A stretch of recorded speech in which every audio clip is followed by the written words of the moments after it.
so much for the presentation, and good morning to all of you that are here in Valencia and to all of you that are watching through the streaming. And well, hello to everyone that may watch this video at some point.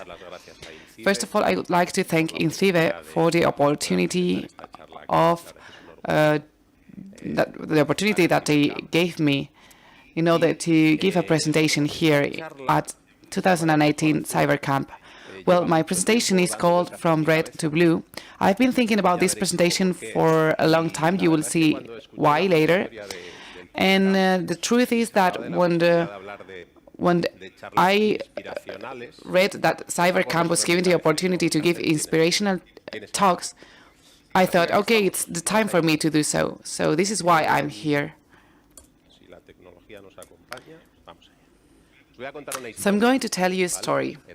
Once upon a time, there was a child that had many dreams. He used to dream about going to space, being an astronaut becoming an astronaut, traveling on spaceships from one planet to another. He was not very good at drawing, as you could see, but when he was a little bit older, it seems that he liked everything that was far away from the Earth. He liked planes a lot. Back then, I don't know if he even watched Top Gun, and he really liked this type of stuff. And he really loved superheroes too. That was his passion. Beyond the space and airplanes, he really loved superheroes. And of course, whenever we have superheroes, we have also villains too. Probably these are modern villains, the ones that you may know. But well, superheroes and villains were something that he loved. He loved movies and figures and everything. And in the end, how can you recognize a superhero? In the street, for example, if you see someone helping somebody, how can you know that that person is a superhero? I think that the characteristics of a superhero are the following. So a superhero is someone that has superpowers.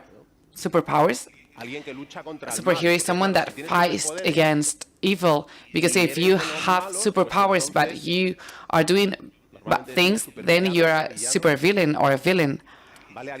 Also, superhero is someone that's willing to defend the citizens. You're fighting against the evil, but not just because you want to end up with the evil in the world. This is because you want to help other people that are suffering from an injustice. And also, superhero needs to wear a cool outfit. You cannot be wearing normal clothing. So you will be wearing a cap and a cool outfit. So this child started growing up, and he also loved building but also dismantling things. He loved building space stuff, but at the same time, children love also dismantling or destroying stuff. So he started growing up. Well, as you can see, time went by, and all these ideas were still there. But as he was growing up, he started making friends, and these friends started to gather together to do something really cool, because some of these friends had this type of computer. It was not really a computer, it was like a console. I don't know if any of you got to know this. This is the Spectrum, which was like something out of space for us at the time. You could play to many things in a screen, everything was moving. It was way more fun than reading a book. So this child asked his father, who may be watching this through streaming, asked his father to buy a Spectrum. But his father was very wise, and he told him, okay, I accept, I'm going to accept. And his parent bought that child this. It seemed cool at the beginning, but the child was kind of shocked.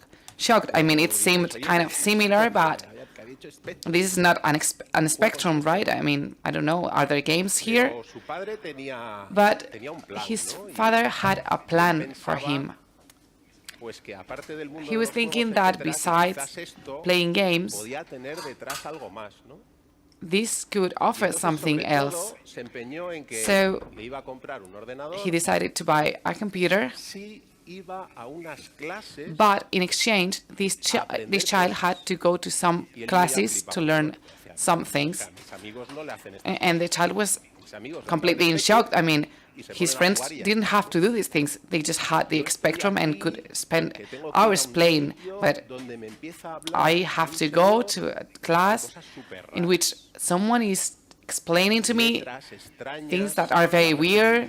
He's using words in English, very weird concepts. It was quite strange, but this child started to enjoy this world.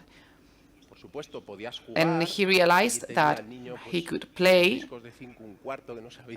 with some discs that he had with some games, but the child could also create programs so that the computer did things. And this was something that my friends didn't care about, but it's true that something was changing inside that child.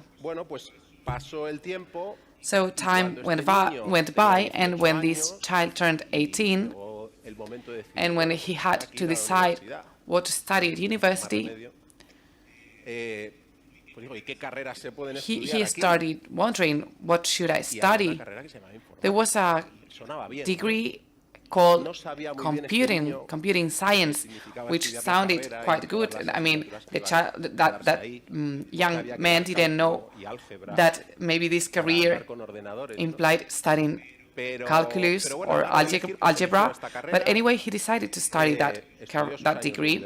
He went to university to study computer science. He learned many useful things. He learned some other things that were not that useful. He learned a lot about programming, something that he loved. He learned new languages, and he got to learn a lot during his experience at the university. This young man lived in the north of Spain, in Gijón, and when he finished his studies, he was 27, and he decided that he needed to look for new horizons, that he needed to do something outside his house, and therefore he decided to move to Madrid.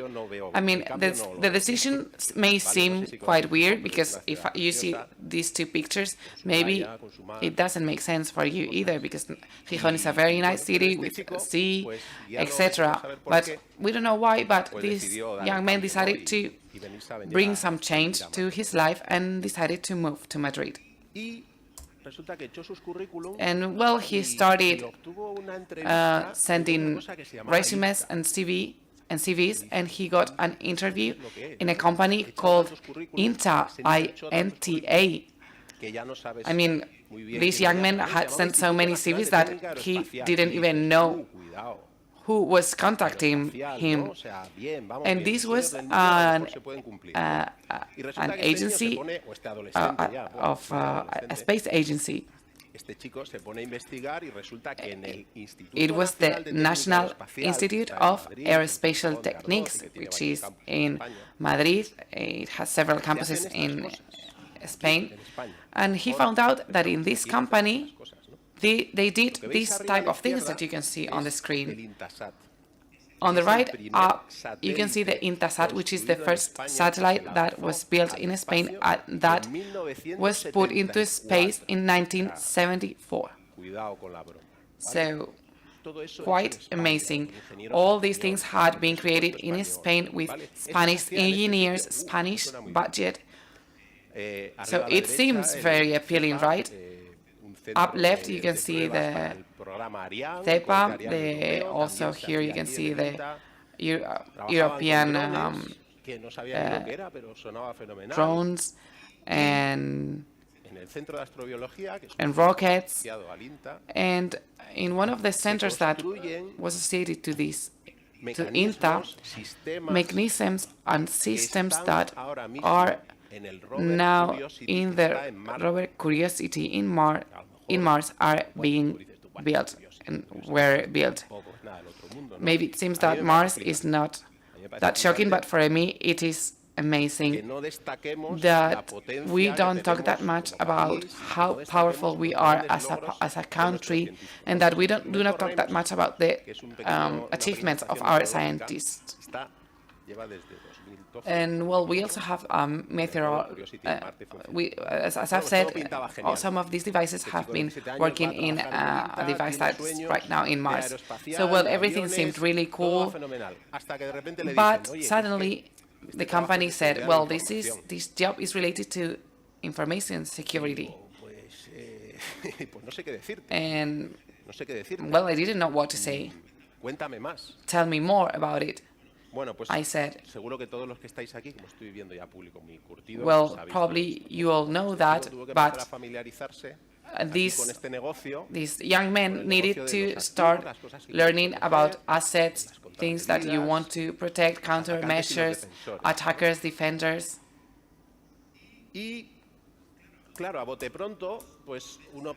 So, when you are offered a job like that, maybe you may think that you are going to defend something, assets, or I don't know, some things from attackers. But when, as we've seen during this event, and as you probably already know, how can you know if your defense is working? If you install a firewall or a barrier or something like that, how are you going to know that this is working? How can you go to bed saying, okay, everything is fine, I'm not concerned? In order to do so, you need to try things first, because every day we can see that, for example, a company says that this product is impenetrable, that, I don't know, a new magic coding and an encryption has been launched, which is impossible to break. All these things are just words. If you want to see if something works or not, you have to test it. For example, you can have a pen testing, but if the pen testing is done by the bad guys and in the end they are copying your information, you are going to be concerned. So in the end you need someone, a third party, which is loyal and which tries and tests your defenses in a legal way, in a trustworthy way. And I must say that I really liked Yolanda and Alex's presentation, because they explained very well what a hacker is. So, as a hacker needs to test defenses. So what's a hacker doing in cybersecurity? Well, a cybersecurity hacker may try to find out security problems. So a company that needs to defend itself needs someone to test the security measures, and a hacker may be able to do that. And Yolanda and Alex explained this very well, and I'm mentioning this too.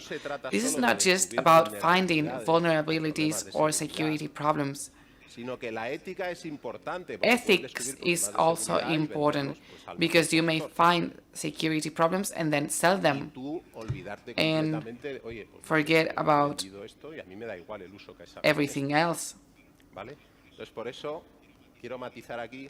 So you need to find out security problems and notify them in a responsible way.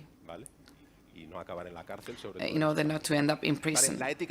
So ethics are important. Yolanda said so before, and ethics are important for everything, in your job, in your life with your family. So this young man was thinking, okay, so I'm being hired in order to defend some things. But there are two scenarios, and we know that already. There are people in charge of protecting treasuries, and there are people that are paid, are hired in order to test if the defenses work, and in order to test that defenses and explain what happens.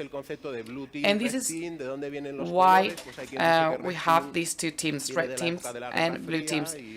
So it said that the color red of the red teams comes from the Cold War, but we may find different explanations because these colors are also used in the military area. But anybody can understand what this means. So what should the blue team, the defending team, do when talking about cybersecurity? Well, this team is in charge of establishing defenses, doing perimeter protection, protecting information, forensics analysis that we've seen before. All these tasks are done by the blue team, the defending team. The team that is going to test that defense, being hired or not, are the red team, and they are in charge of ethical hacking. I mentioned ethics before because we may think every type of hacking is ethical, but no, it's not like that. Not all hacking is ethical hacking. Also, this red team is in charge of exploiting vulnerabilities, doing penetration tests, cryptanalysis. So there are things that are encrypted, and you realize that the encryption is something static with a meter. Social engineering is also one of the tasks of the red team. Physical hacking, trying to overcome the physical barriers. So we have blue and red teams here. So what's the mission of a red team? Of a red team hacker? Well, there are different thoughts about that. So, well, we said that this is a person that tries to test the defense mechanism. So the mission of the red team should be, for example, I'm here, I'm spending some hours here working, and I've shown that I can be a domain admin of your company, of your system. This is an option. Other people think that this is like a match, and we have red team and blue team. And if the result is 5-3 and that team has won, well, that's great for that team. I mean, it's always interesting to win, but I think that's something. There is something else behind this. In my opinion, the objective of a red team, when you hire someone in order to test your defense system, what you're doing is training your defenders in order for them to become better. If you do some tests, you find out some vulnerabilities, and you deliver a report, and then you patch that vulnerability, then we will find out new vulnerabilities in the future. The organization may, and another vulnerability that may be addressed. So the company is going to be improving continuously. So we need to understand that hackers, in this case, are there in order to improve the defensive capabilities of the organization. And sometimes they will win the match, but sometimes they won't. So let's go back to the story of that young man. He was not that young anymore. He started working in the INCIBE. This is not what we were thinking about at first. He is in charge of computing security, information security. He learns about these two worlds, red team, blue team. He's offered these two pills, and he decided to take the red pill. He doesn't know really why. because these are big companies spending a lot of money on defense, and you need to prove that you're smarter than them. So, well, in the end, he decides to take the red pill. I don't know if you've watched the film Matrix, because you are very young. I may consider changing my jokes, depending on the audience. But, well, the incredible thing about that is that, well, in other companies may hire you in order to be a hacker in servers, in websites, but this was something else. The context here for these young men was finding vulnerabilities in the network, in the air control network of the Eurofighter plane. Well, this seems pretty cool, right? I mean, I wasn't flying. I was not able to control a plane, but I was close to this world and I was contributing to this sector. So this young man learned here everything he needed to know about networks, about Windows servers, about Microsoft, about patches, if they were superseded patches or not. And this was a very enriching experience for this young man.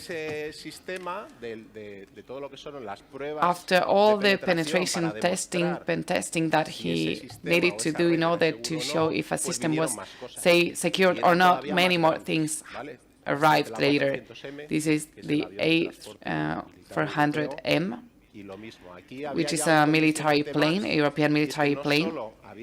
And in this case, it's not just that he had to try to violate the earth control systems. Other systems, connected systems, were participating too.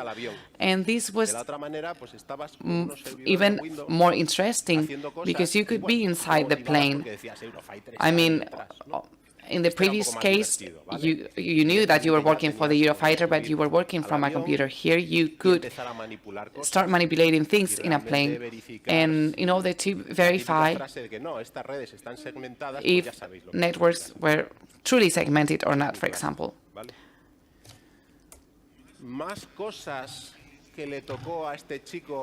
What else was this young man doing in this company? He started working with encryption, military encryption machines, such as the one that you can see on the screen. On the right, you can see encryption machines. Then we will see later where these machines were used. And CPIP also became something very familiar to him. He was spent many hours at night studying because he didn't have enough plenty during the day to understand all of these things. He started discovering new tools, new scripts that people published on the internet in order to find vulnerabilities of these in these equipments. On the right, you can see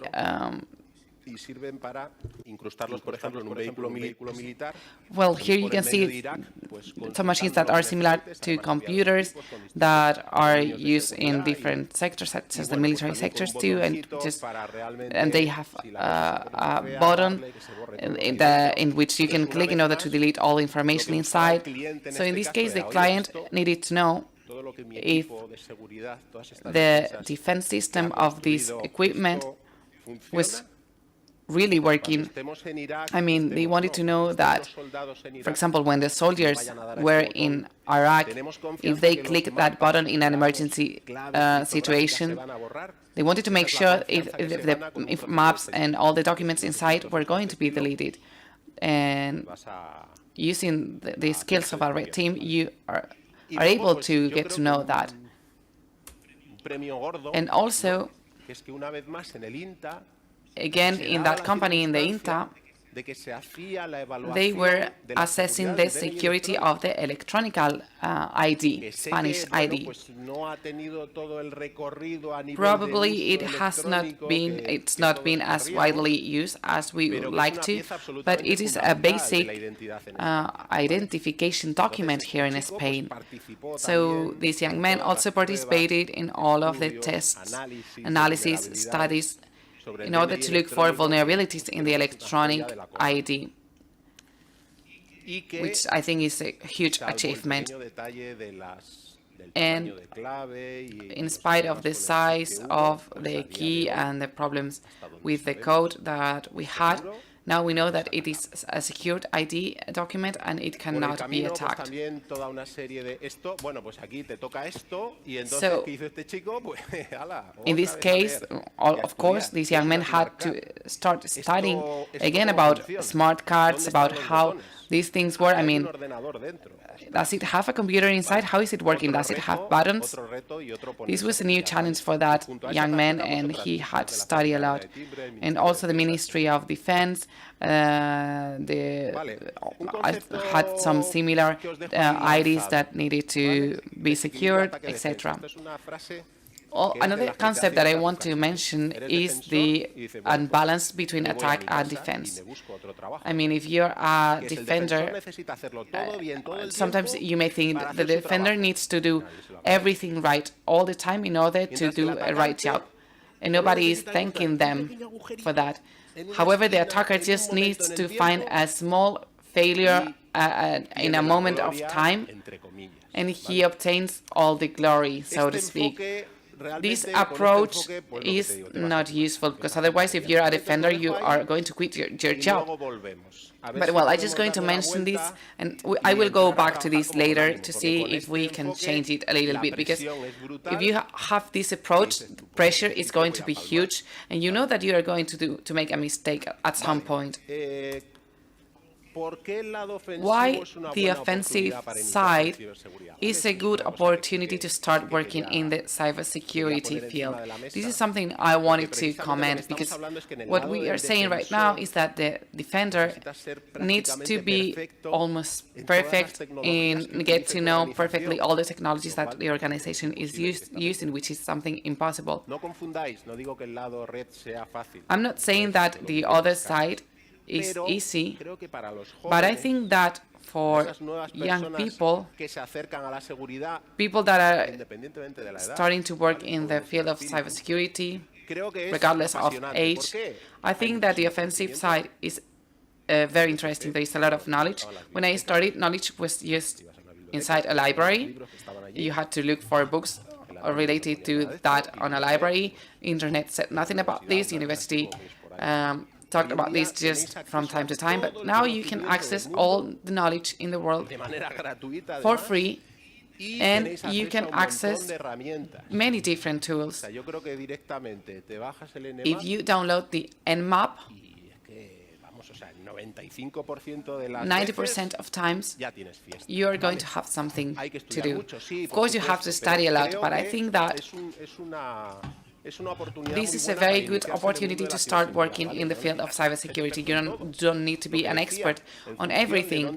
Depending on your specialization, you will realize that there are many people that are experts on things and just some issues. If you become an expert on something, you don't need to become an expert on everything. And well, I think that it is also very fun, very interesting. You try to connect some place, and you need to introduce a user and a password, and you need to find out the data. I mean, it's a very interesting challenge, and I think that it may be very fun for young people. And then, for example, if you tell someone, especially a teenager or a young person, do not enter there, you cannot cross that door, it implies motivating that person in order to enter and to cross that door, right? And the symmetry of the attacker. which goes in line with the fact of having a company with a budget of thousands of millions of euros, with a team devoted to cybersecurity, and in some cases, one person with a laptop remotely could be able to skip the credential part because they have been leaked, a VPN that doesn't ask for the double-step verification, non-encrypted backup, and so on. So that symmetry, asymmetry, I think, is quite important in the beginning. We are talking about hacking, but careful, we mentioned it earlier, talking about ethics. It is quite easy to get lost. You're at your place, your neighbor's network is quite easy to break through, then you can access their computers, their data, and you think, well, I'm a good boy, I'm not doing anything harm. But be careful with the dark side, because you are tempted by them, and then the doorbell rings and you are in the middle of a trouble. I was telling these stories in my classrooms, but apparently I didn't do it in the right way, because the smartest guy in my class started to download things, to do things, and the doorbell at his home rang, and he was in trouble. I belong to the good side, not to the dark side. On this way, in this journey of this little boy who grew up to start working at INTA in the red team, but suddenly he had the chance to become a civil servant, and he passed the exam. So I started working on defense. So that's what people think about us, about civil servants. And this is how I think that many civil servants, not only those devoted to cybersecurity, but many of others, is to push, to work, to try to improve our organizations, to try to dismantle the myths on civil servants. There are many civil servants in Spain working hard to make things improve. Okay, so after everything we have said, the Eurofighter, the BlueTeam, the RedTeam, I don't know what happened, but this boy was offered both tablets, and then the blue pill was quite interesting to him. But what happens in the blue team?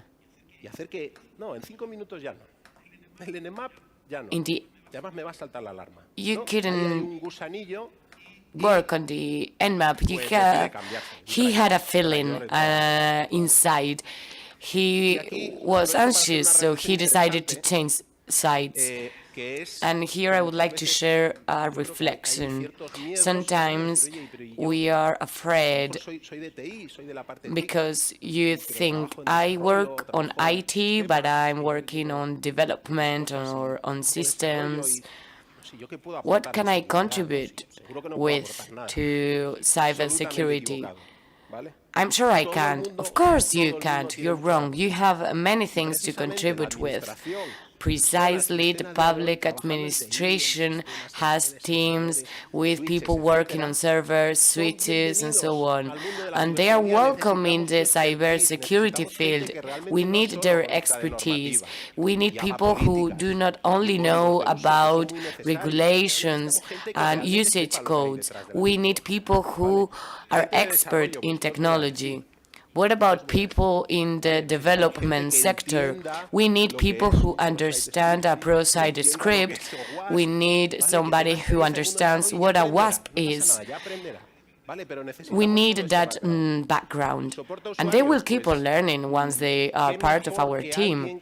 We need people who provide support to users. We need those people in order to help us, because sometimes there is a huge gap between security and users, as if there were no link between them, and there are some people who work on user support, which could be very useful for us. The boy, this young man, became a defender. And it is good to have a defender who knows how to attack. Some people arrived in the cybersecurity field without knowing what Scully is. They don't know what WASP is. So I'm not encouraging you to change sides right now, but the blue team with people with hacking knowledge would be unstoppable. So this young man took the blue pill and went to work at the Ministry of Defense. Here is what the Ministry of Defense does, because I'm sure that when you think about it, you think it has only to do with soldiers and so on, but it is a vital ministry in this country. Maybe you can think on troops. We mentioned Iraq earlier. There are some soldiers in Iraq, and we have soldiers deployed in over 25 countries in the world. And I want you to think that warships are moving all the time. Planes fly, cars move, deployments are made, and at the IT level it has to work, and of course at the cybersecurity level as well. So what this young man learned from the Ministry of Defense? Basically everything, because he came from the RedTeam and he knew a lot about hacking. But wait a moment, now you're on the blue team, so the conversation changes. So, new boy, we have a problem. How are we going to solve it? Then I had to start reading at night again. Both worlds are related, but they are quite different from each other. There are thousands of things to do in a public ministry. All the concepts on defense, prevention, detection, response. You need to learn all that because you're coming from the red team where you do other stuff and you have a different expertise.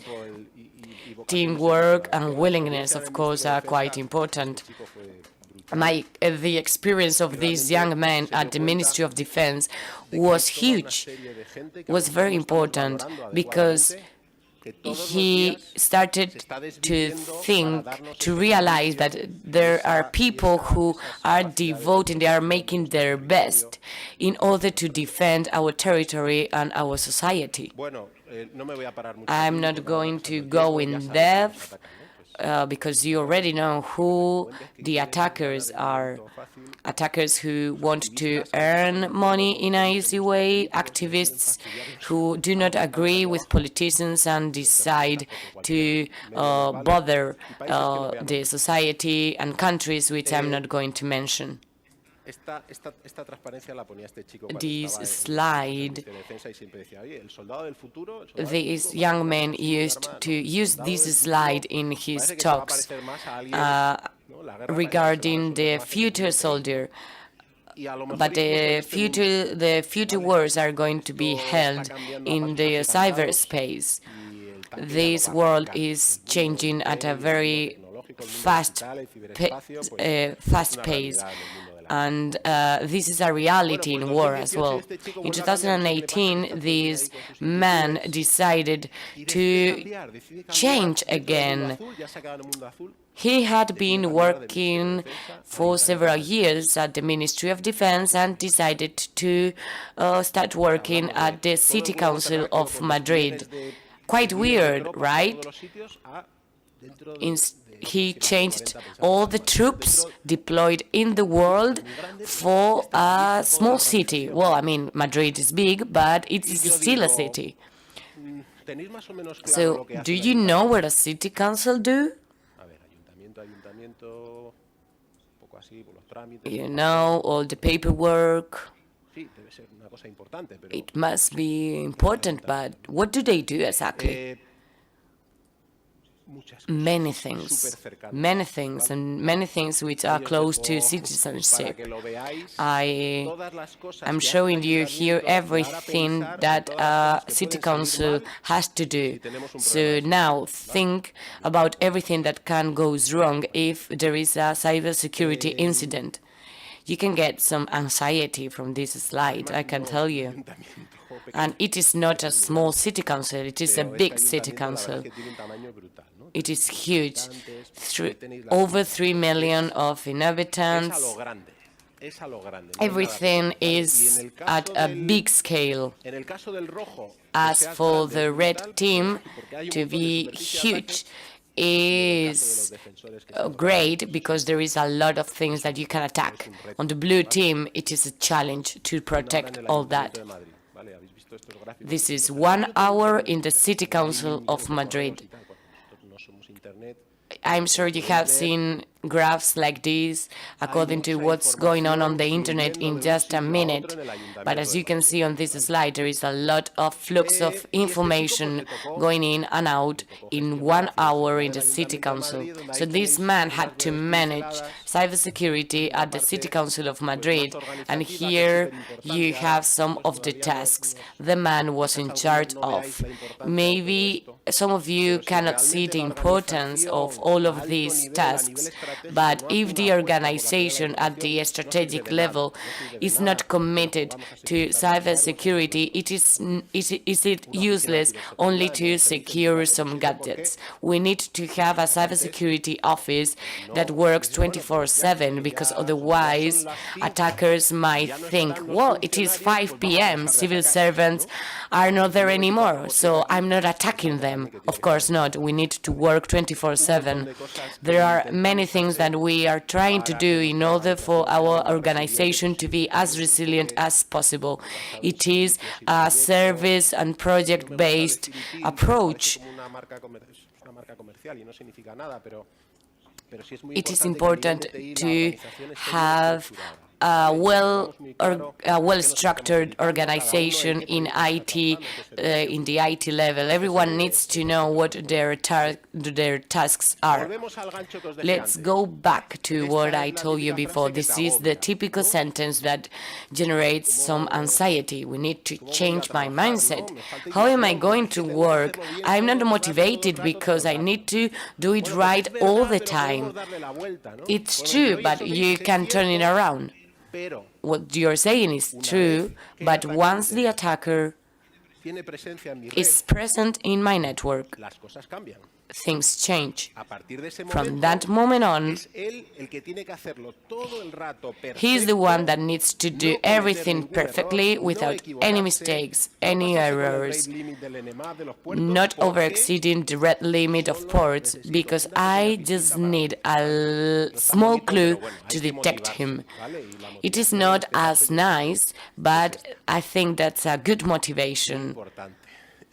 This is also quite important, very important. Experience shows that on many organizations, people go on their own. IT systems have their own problems. So I'm here in my department. I don't care about the communications department, and there is no teamwork, there is no collaborative work between all the departments. However, all the departments within an organization need to work in an integrated and coordinated way. It is not about solving everyone else's problems. It is about making the organization work. We need, if you have an IT and communications department, which are great, but the development department does whatever they want, then we will have a huge problem. We also need to have the support by the legal department, which understands the importance of the clauses of a contract. civil servants and private sector professionals. What about merging them? Sometimes we think, oh, no, I'm not a civil servant, I'm just doing a report and sending it. No, we are working on the same team. We are in the same team. We need collaboration of the private sector in order to work in a uniformed way. This is another typical sentence. This ethical hacking team doesn't get along with the defendant team. What are they going to think about me? Let's hinder their work. You cannot do that, and so on. There is a lack of understanding of the fact that this job is made to improve the organization.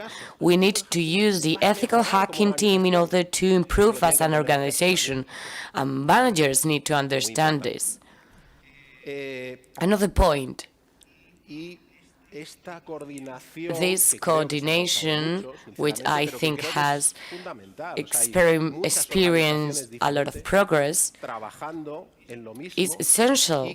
There are many organizations which are working on the same thing, and even if the coordination has improved, there is room for more improvement. I am talking about all these areas, departments, because there are only two teams, no more. You have the bad guys and the good guys, nothing else. We are all on the same side.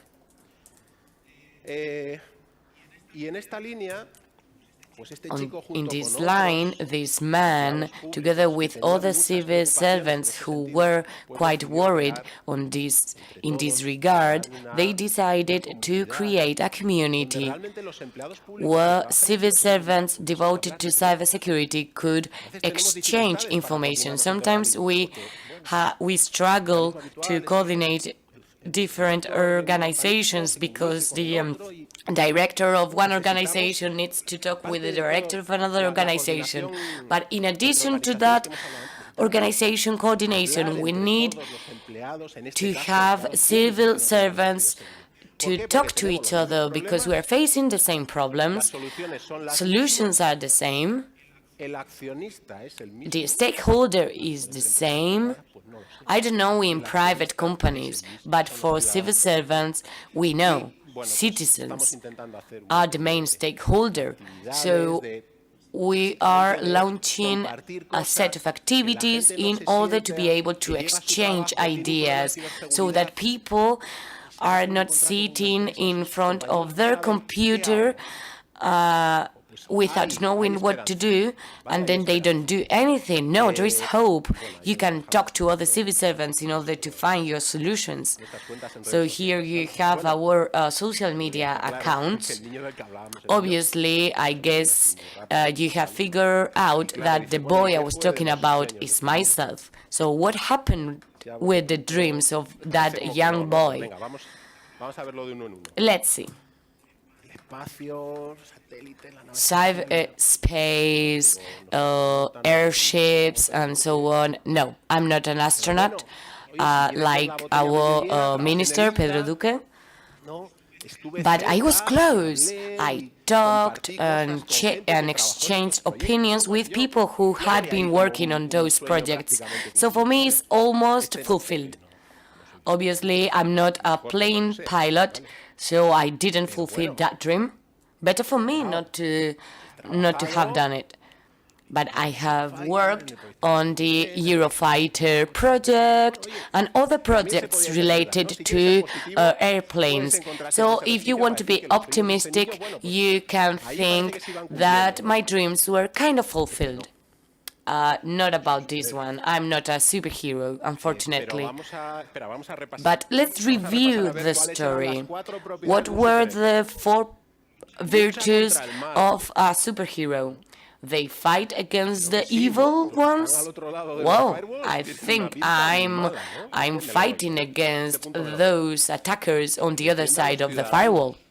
So yes, superheroes defend citizens. Well, I think I have fulfilled this dream. I'm working to improve security for the city of Madrid. They wear a uniform. Well, look at me, I'm wearing one. And what about the last one, superpowers? No, I do not have superpowers, but I think I can consider myself as being 3/4 of a superhero. Maybe it is a bad joke, but somehow you can see that this boy fulfilled his dreams. And we're running out of time. So to conclude with, I want to say that maybe hackers and cybersecurity experts can work on several things, but in the end, what we are protecting is what lays behind. The technology is embedded in our society. So what we are protecting in the end is public services, hospitals, cities, airspace, our sovereignty. So I think that those who devote themselves to cybersecurity have the mission of defending the society from those who want evil to prevail. But the evil is not going to prevail.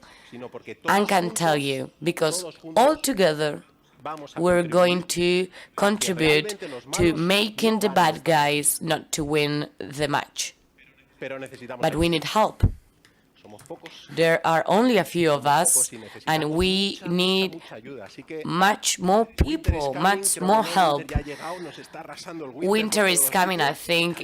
Winter is here already, so we need your talent. You need your help. Whether you are on the red team or on the blue team, but we don't need only you. Men, we need you, women. Don't let anyone tell you this is not your place. Who said that? That's not true. We need female talent. We need everything you women can contribute with. We need your experience, your way of understanding life. We don't only need men in cybersecurity. We need men and women. So that's what I wanted to share with you. This is my Twitter account and ProTab's Twitter account. I would like to thank the City Council of Madrid, which has supported me to send me here. I would like to thank my colleagues, José Miguel, Juan Javier, who are there in the City Council resisting. And also I would like to be grateful towards my family, who is my biggest support. And that's all. Thank you very much.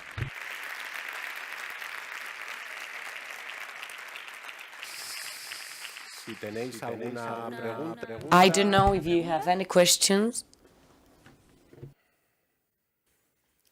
Retomo lo que decía Yolanda antes, no tengáis miedo de... As Yolanda was saying, do not be afraid to ask me any question. If you see me outside, you can tell me my jokes were bad. You can tell me you don't know Matrix, for example. I will be here the whole day. You can also use Twitter in order to communicate with me. Any problem you have, any inspiration, frustration you may have, I would be glad to help you with. Thank you very much.